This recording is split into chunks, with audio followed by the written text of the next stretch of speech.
علیکم ورحمۃ اللہ وبرکاتہ۔ امید کرتی ہوں آپ سب ایمان اور صحت کی بہترین حالتوں میں ہوں گی۔ اللہ پاک سے دعا ہے کہ اللہ پاک آپ سب کے ساتھ اس دنیا میں اور آخرت میں قدم قدم پر رحمت والا معاملہ فرمائیں، آمین ثم آمین۔ ہمارا تعلیم الاسلام کا کورس جاری تھا، درمیان میں کافی ٹائم کے لیے چھوڑ دیا تھا کسی مصروفیت کی وجہ سے۔ اب دوبارہ شروع کیا جا رہا ہے۔ ہماری 3 کلاسز ہو گئی تھی، تو اسی کے آگے سے ہم انشاءاللہ دوبارہ سے شروع کرتے ہیں۔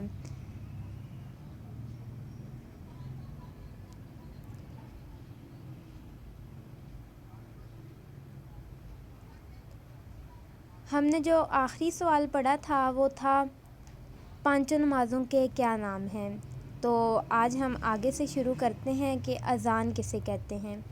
اعوذ باللہ من الشیطان الرجیم، بسم اللہ الرحمن الرحیم۔ سوال ہے اذان کسے کہتے ہیں؟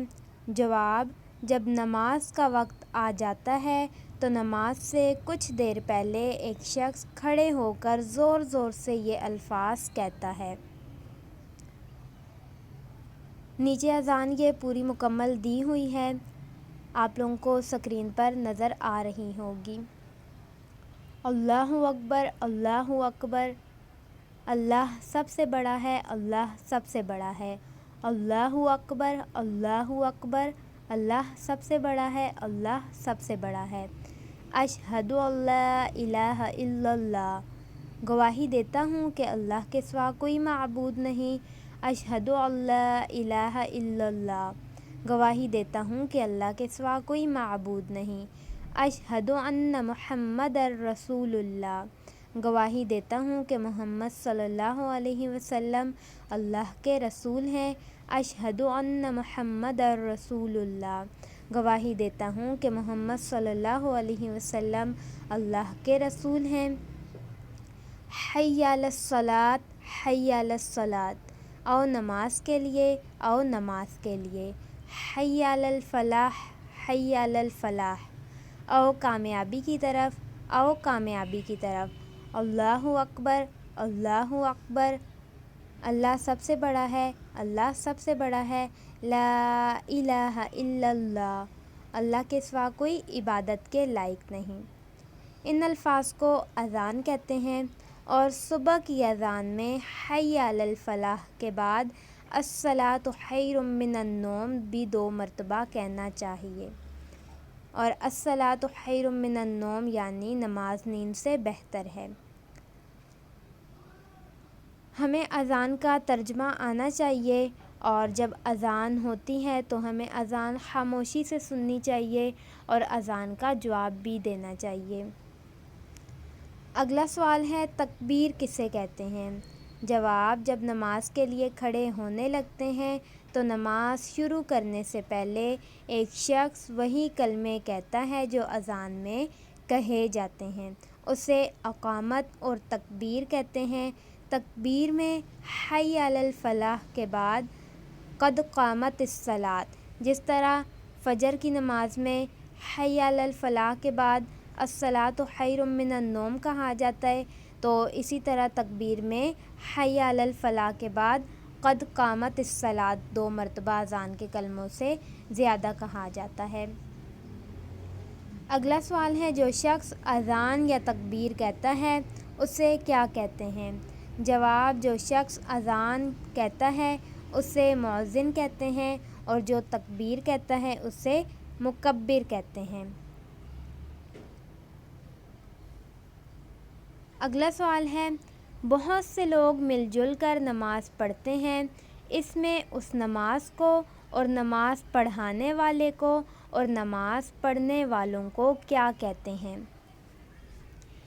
جواب، بہت سے آدمی مل کر جو نماز پڑھتے ہیں اسے جماعت کی نماز کہتے ہیں، یعنی کہ جو مسجد میں پڑھی جاتی ہے، ٹھیک ہے۔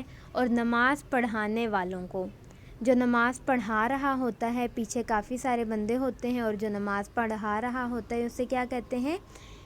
امام، اور اس کے پیچھے نماز پڑھنے والوں کو مقتدی کہتے ہیں۔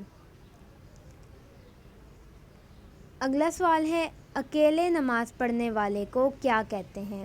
جواب: اکیلے نماز پڑھنے والے کو منفرد کہتے ہیں۔ اب آپ نے یہ بات یاد رکھنی ہے کہ جو مل جل کر نماز ہوتی ہے اسے جماعت کی نماز کہتے ہیں، پھر نماز پڑھانے والے کو امام کہتے ہیں، اور امام کے پیچھے جو نماز پڑھ رہے ہوتے ہیں انہیں مقتدی کہتے ہیں، اور جو صرف اکیلا جس طرح ایک بندہ کوئی نماز پڑھ رہے تو اسے کیا کہیں گے؟ منفرد۔ اگلا سوال ہے، جو مکان خاص نماز پڑھنے کے لیے بنایا جاتا ہے اور اس میں جماعت سے نماز ہوتی ہے تو اسے کیا کہتے ہیں؟ جواب: اسے مسجد کہتے ہیں۔ اگلا سوال ہے، مسجد میں جا کر کیا کرنا چاہیے؟ جواب: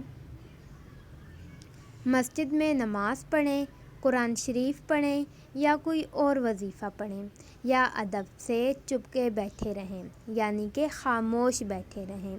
مسجد میں کھیلنا، کودنا، شور مچانا بری بات ہے۔ اگلا سوال ہے، نماز پڑھنے سے کیا فائدہ ہوتا ہے؟ جواب: نماز پڑھنے میں بہت سے فائدے ہیں، تھوڑے سے فائدے یہاں پر بتائے گئے ہیں۔ پہلا فائدہ ہے، نمازی آدمی کا بدن اور کپڑے پاک صاف ستھرے رہتے ہیں، یعنی جو بندہ نماز پڑھتا ہوگا 5 وقت کی نماز تو اس کے کپڑے ظاہر صاف ستھرے رہیں گے، کیونکہ ناپاک کپڑوں میں نماز نہیں ہوتی تو وہ اپنے کپڑوں کا بھی خاص طور پر خیال رکھے گا، گندگی سے دور رہے گا، تو اس طرح وہ پاک صاف رہے گا نمازی آدمی۔ اگلا سوال، نمازی آدمی سے اللہ تعالیٰ راضی اور خوش ہوتے ہیں۔ حضرت محمد صلی اللہ علیہ وسلم نمازی سے راضی اور خوش ہوتے ہیں۔ نمازی آدمی اللہ کے نزدیک نیک ہوتا ہے۔ نمازی آدمی کی نیک لوگ دنیا میں بھی عزت کرتے ہیں۔ نمازی آدمی بہت سے گناہوں سے بچ جاتا ہے۔ نمازی آدمی کو مرنے کے بعد خدا تعالیٰ آرام اور سکھ سے رکھتا ہے۔ تو آج کا سبق ہمارا یہیں تک تھا، آگے پوری نماز آ گئی ہے تو وہ انشاءاللہ ہم لوگ نیکسٹ میں مکمل کر لیں گے۔ یہاں تک کوئی بات اگر نہ سمجھ آئے تو آپ لوگ واٹس ایپ پہ بھی میسج کر کے پوچھ سکتے ہیں، 032443635151 یہ واٹس ایپ نمبر ہے، اور کوئی اگر کمنٹ میں پوچھنا چاہیں تو آپ لوگ کمنٹ میں بھی پوچھ سکتے ہیں۔ اس کے علاوہ اور کورسز بھی کروائے جاتے ہیں، اگر آپ لوگ کرنا چاہیں تو آپ لوگ واٹس ایپ پہ رابطہ کر سکتے ہیں۔ دعاؤں میں یاد رکھیے گا۔ السلام علیکم ورحمۃ اللہ وبرکاتہ۔